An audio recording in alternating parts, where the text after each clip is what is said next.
Hello दोस्तों, आज मैं आपको बताऊंगा कि जो हमारे इनडायरेक्ट या डायरेक्ट एक्सपेंस होते हैं उनका हम जीएसटी क्लेम कैसे करते हैं बुक्स में। तो चलिए स्टार्ट करते हैं। वाउचर में जाएंगे, आप जर्नल वाउचर ओपन करेंगे। जो भी आपका एक्सपेंस है उसका लेजर आप क्रिएट करेंगे। मान लीजिए मैं व्हीकल एक्सपेंस का ले लेता हूँ।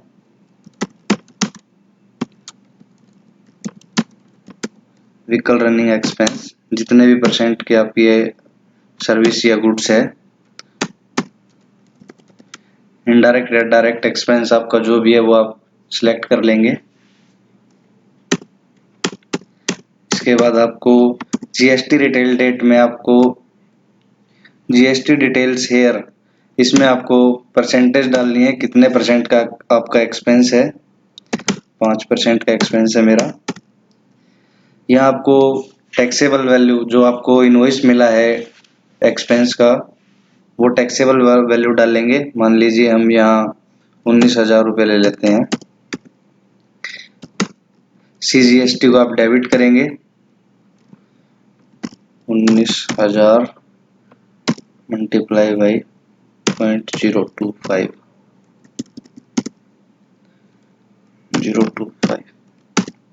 इसके बाद दोबारा आप डेबिट करेंगे एसजीएसटी को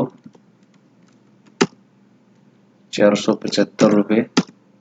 इसके बाद क्रेडिट करेंगे आप पार्टी को, जिस भी पार्टी से आपने परचेज की है।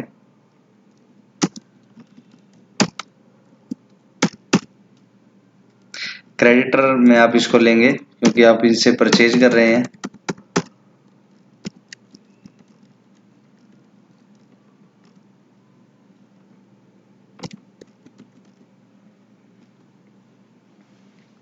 इसको हम सेव कर देंगे। अब इसका एक इफेक्ट आपको मैं पी&एल में दिखा देता हूँ। ये पी&एल में देखिए हमारा 19,000 रुपये जो एक्सपेंस है वो आ गया है। ये नेगेटिव में इसलिए आ जाता है क्योंकि जो भी हम एक्सपेंस, जैसे मैंने ये डाला हुआ है स्कीम में, और स्कीम मेरा जो है इनडायरेक्ट इनकम है वैसे तो, लेकिन इसका टैक्स 2B में नहीं उठाता, टैली में 2B में नहीं उठाता। इस वजह से मैंने इसको एक्सपेंस में डाला हुआ है। जब मैं बैलेंस शीट को फाइनल करूंगा तो मैं इसको इनकम में ले आऊंगा, तो ये अपने आप टैली इसको एडजस्ट कर लेगी और जो मेरा एक्सपेंस है वो लेफ्ट साइड यहाँ लाइबिलिटी साइड आ जाएगा। जब भी मेरी लाइबिलिटी साइड मतलब एक्सपेंस ज़्यादा हो जाएगा तो ये ऑटोमेटिक इस साइड आ जाएगा। अब जैसे मैं आपको एंट्री डाल के दिखा देता हूँ इसकी। मेरा जो एक्सपेंस है वो नेगेटिव में है, असेट साइड है, तो ये मेरा 215 नेगेटिव में हुआ। तो इसकी एंट्री में आपको डाल के 215 की जगह हम 216 का एक्सपेंस डाल देते हैं। 2,16,000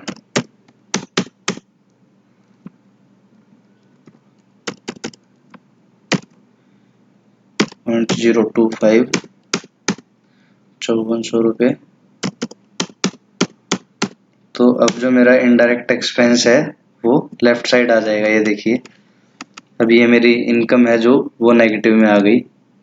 2,15,000 ये नेगेटिव में आ गई क्योंकि ये मेरा इनडायरेक्ट इनकम है। इसको मैं इनडायरेक्ट इनकम में कर दूंगा तो ये लेफ्ट साइड, राइट साइड आ जाएगी, इनकम की साइड। अब इसका इफेक्ट मैं आपको 3B में दिखा देता हूँ।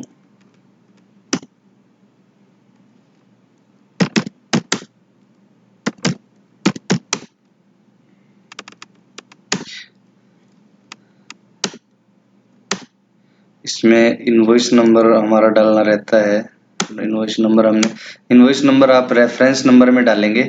अगर आपके टैली में रेफरेंस नंबर शो नहीं कर रहा है तो आप F12 प्रेस करेंगे और जो ये वाला ऑप्शन है provide reference number and date, इसको यस कर लेंगे तो आपका ये ऑप्शन आ जाएगा। यहाँ हम कोई भी बिल नंबर डाल देते हैं, जैसे 51 डाल देता हूँ मैं, और बिल की डेट आप डालेंगे तो ये जो एंट्री है हमारी मिसमैच से चली जाएगी। ये हमारी एंट्री यहाँ पर आ गई है 3B में। 3B व्यू दिखा देता हूँ आपको। ये देखिए 5400 रुपये हमारा जो क्लेम बनता है वो यहाँ पर शो हो चुका है। कई बार दिक्कत क्या आती है कि जो हमें बिल मिलता है, इनवॉइस मिलता है, उसमें कुछ पैसे का डिफरेंस रह जाता है। जैसे 1 पैसा हमने ज़्यादा लगा दिया या बिल में ज़्यादा आया हमने वही डाल दिया, तो भी हमारी एंट्री मिसमैच में चली जाती है। उसके लिए आपको क्या करना है, टैली आपको इन्फॉर्म करेगी मिसमैच। जो ये डिफरेंस दिखा रहा है, ये देखिए डिफरेंस के नीचे जो 1-1 पैसा आ रहा है वो इसी चीज का है, वो आप कम या ज्यादा कर देंगे तो ये एंट्री मिसमैच से हट जाएगी। फिर देखिए ये एंट्री मेरी वापस 3B में आ चुकी है, ये 5400 रुपये। इसका अब मैं क्रेडिटर आपको दिखा देता हूँ जिससे हमने सर्विस ली थी। ये देखिए 2,26,800 रुपये का हमने बिल एंटर किया, जिसमें से 2,16,000 हमारा एक्सपेंस है, लेकिन 5400 रुपये हमारा जीएसटी है, तो उसको हम वापस क्लेम कर लेंगे। इसलिए हम डेबिट सीजीएसटी और डेबिट एसजीएसटी कर लेते हैं, और जो हमारी पार्टी को जो पेमेंट जाएगी वो 2,26,800 रुपये जाएगी।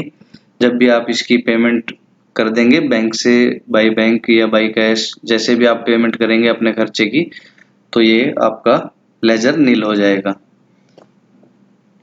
ऐसे ही आपका जो भी एक्सपेंस है वो आप नाम चेंज कर सकते हैं, एक्सपेंस का आपका जो भी एक्सपेंस है वो नाम रख लेंगे, और जो भी जितने भी परसेंट का है, जैसे 5, 12, 18 किसी भी परसेंट में आपका एक्सपेंस हो सकता है, तो उस एक्सपेंस को आप यहाँ लिख लेंगे, और साथ ही यहाँ भी वही परसेंटेज आप डालेंगे जितने परसेंट का आपका एक्सपेंस है, वरना आपकी एंट्री मिसमैच में चली जाएगी 3B में आप देखेंगे तो।